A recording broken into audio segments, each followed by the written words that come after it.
It was just overwhelming. I was trying to help out as much as I could, and I wound up getting hurt. And they were speaking about shutting it down, but they continued on. That man, one of the security guards working the night of the deadly Astroworld Festival in Houston. The state is just out with a list of recommendations. They are aimed to help prevent that tragedy from ever happening again. Tonight, we're talking to experts on whether this new effort is enough.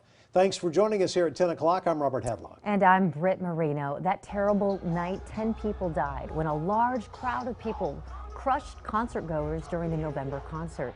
More than 300 people were injured. After months of statewide meetings, the task force is now out with its suggestions to try to keep you safe during situations like this. KXAN's Daniel Marine live at the state capitol. Daniel, you spoke with a crowd surge expert on this, right? I did, and this report is 9 pages long. It's actually 7 if you don't count the cover page or the table of contents. It does lay out those recommendations, but the consultant I spoke with said it doesn't go nearly as far as it should.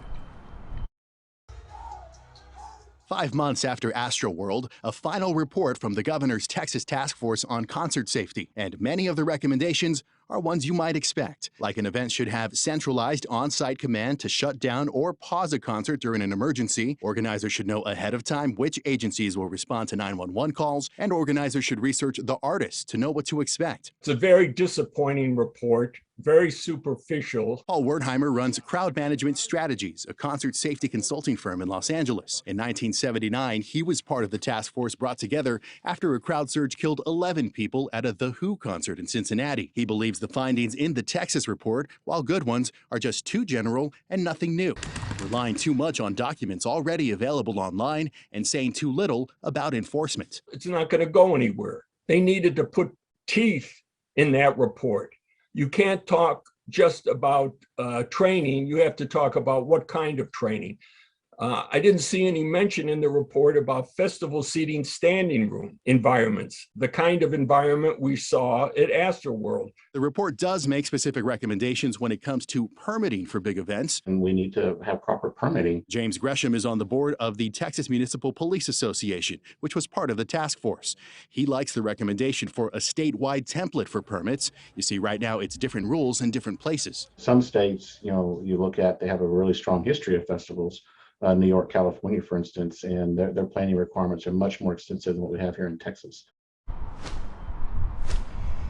And Governor Greg Abbott's office said no one was going to be available for an interview today to discuss these details. They asked us to send over some questions, which we did, including whether concert safety is going to be a part of the next legislative session.